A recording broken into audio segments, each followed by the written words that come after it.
What is a bridge loan in commercial real estate?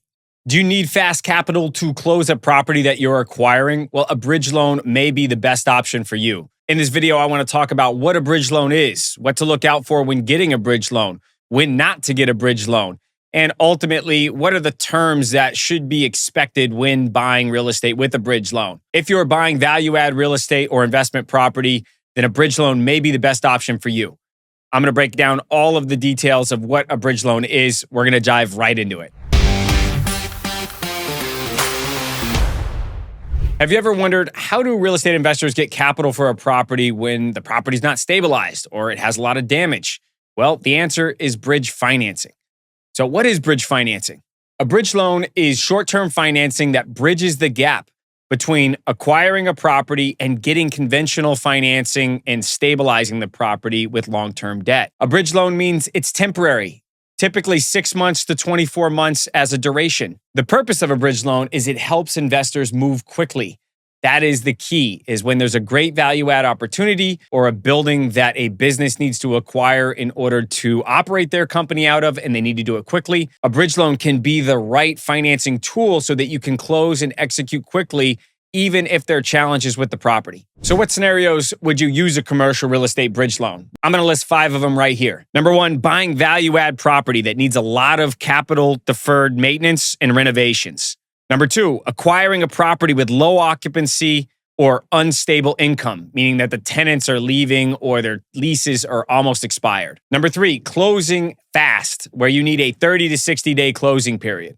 Number 4, where you need to close, yet you're waiting for final loan approval from a conventional bank. And number 5 is refinancing out of a maturing loan, where your loan that is coming due needs to be paid off. And a bridge loan can help you bridge that gap and pay off that loan before you find long-term financing. So what are key features of a bridge loan? Well, like I said, the loan term is 6 to 24 months in duration. The interest rate can range anywhere between 7 and 12%, depending on the source of funds coming from the lender. The loan to value or the leverage on the property ranges between 65% to 80% of the appraised value. The speed of the loan can be as fast as 5 days out to 60 days, depending on the bridge loan source. Amortization on the loan, well, it's typically interest only. Because it's such a short-term loan, there's not a 30 or 40-year amortization.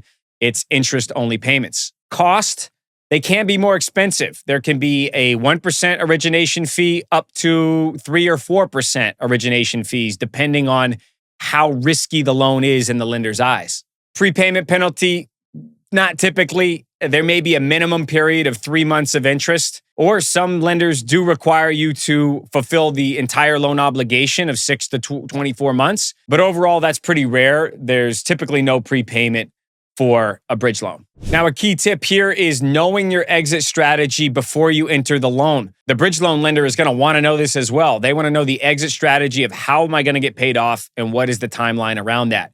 Because the last thing a bridge lender wants to do is extend the loan out longer in the terms. And if you can't pay off the loan, they can call the loan in default and take the property back. So knowing the exit strategy up front of finding a conventional lender or finding a private investor or a source of funds that are going to be able to pay off the bridge financing is critical before entering in a bridge loan agreement. So let's compare bridge loans to permanent or conventional loans. Bridge loans, they're short term. Permanent loans, they're long-term with a 5-year to 30-year maturity date. Bridge loans have a lot more flexibility on the underwriting, where they may not have income the property or may not be stabilized. Permanent loans have strict debt coverage ratio requirements. They need to know that the property generates enough income in order to pay the interest, which is typically a 1.2 to 1.3 debt coverage ratio. This means that there's at least $1.20 to $1.30 of NOI, of net profits coming in from the property before you pay debt. So there's that margin there where the lender is very secure that there's enough income coming in that can support the loan debt payments that they're going to provide to you. Bridge loans have high interest. They typically have a 300 to 600 point spread above the index. meaning that their interest rate could be 2, 3, 4% higher than a conventional loan. Permanent loans have low interest. The more stable the property is, the better the market is, the lower the leverage, the lower the interest rate because less risk to the lender. Bridge loans, the timeline can be very fast. As long as the lender has a reputation for executing, they can typically close a loan within 30 days. Permanent loans need to go through underwriting, a committee. There is a long process. This could take 60, 90 to 120 plus days. Bridge loans are used for value add or non-stabilized asset use, possibly even partial developments or lease-up projects. Permanent loans are used for stabilized properties or owner-user properties where there's consistency in the income and occupancy, and that's more comfortable for that lender. The bottom line is you're going to use bridge loans for speed and flexibility. It's not a long-term solution. It's a short-term solution to getting a property under your control, owning it, making the improvements, and then getting a permanent loan. So who are the permanent lenders? Well, they're the regional banks and credit unions. They're the Wells Fargos, the Bank of Americas, the Chase banks. Those are CMBS loans. They're life insurance companies. These are permanent loans used for permanent stabilized properties.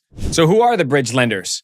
Well, I highly recommend that you work with a loan broker to help you find the right bridge lenders. So when I'm buying a value-add property, I will work with a handful of private lenders or bridge lenders that allow me to close quickly. We buy mobile home parks, self-storage facilities, small bay industrial, my firm here at Patriot Holdings, and my loan broker is critical in sourcing capital for me. The loan broker sources that capital by having that database of all the bridge lenders.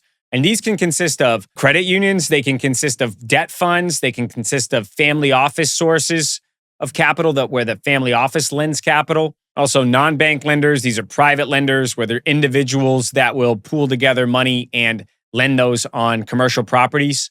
And then lastly, there are certain banks that like to lend on bridge products because of the higher interest rate and short-term payoff. So check in the comments below. I'm going to leave links to the commercial brokers that I work with, where if you're looking for a bridge loan, give them a call. They do a great job for me, and their goal is to create competition amongst lenders so you get the best bridge loan possible that supports your real estate project. So wrapping it up, risks and considerations to evaluate when looking at a bridge lender. First, I think you should be experienced in commercial real estate or have counsel or advisory from a legal professional who can help you look at the loan docs.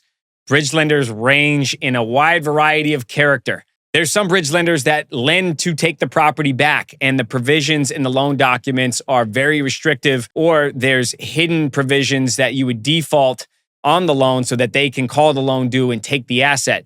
You do not want to work with these types of bridge lenders. And some bridge lenders are very unforgiving, so they have a short timeline. If you cannot stabilize the property and find an exit strategy for another source of funds, then you could put yourself in a precarious position because that lender will want to be paid on time, and you want to work with a lender that's going to be flexible with you, or you have that source of funds teed up where you're going to be able to pay off the loan in that 6 to 24 month period. Remember, bridge lending is a high cost. So the project itself must be successful. The real estate investment must have the opportunity to generate high yields to be able to justify the cost of multiple origination points charged by the lender. Plus, if you're using a broker, there's another origination point. And then you have the high interest along the way. So be sure that you can create enough value to justify all the cost of taking on a bridge loan. Bridge loans are not for beginners. I highly recommend professional counsel to review it. I want to reinforce that fact, that get an attorney that evaluates commercial real estate loans and have them redline the documents. A lesson that was new to me 15 years ago when I was in my commercial real estate beginning of my career is that I didn't know commercial loan docs could be edited, where my attorney would redline the documents and change some of the provisions of the loan. And this is typical. There's normal negotiations amongst the lender and the borrower should be using professional counsel to protect their interests. And there's compromise. Now, some lenders are going to say take it or leave it, but the majority of times lenders will compromise and they will work with you to help get the right loan terms where they're not egregious on some of the asks in the documents. But if you don't edit them, then you are stuck with what's in writing. So be very careful before you sign your loan docs. And lastly, the biggest risk is the exit pressure. From the beginning, the clock is ticking. So be sure up front that you know you can pay off that loan in time. And one final caveat is with your bridge loan, You can ask for construction improvements, repairs, any additional capital expenditures that there's a portion of it that they possibly can't fund. So if you don't ask, you don't get it. If you need additional funds to create value in the property, ask for it up front.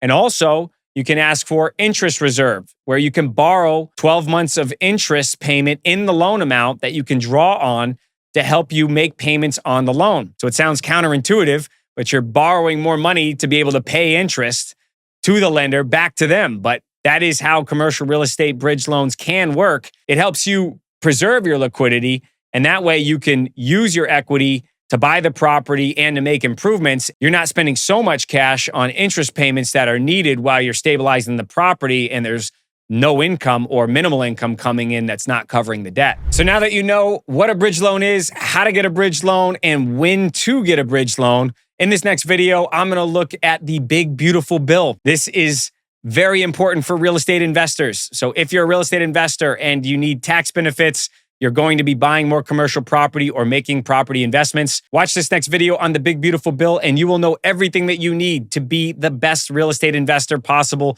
and you can maximize the value of portfolio and make great investment decisions.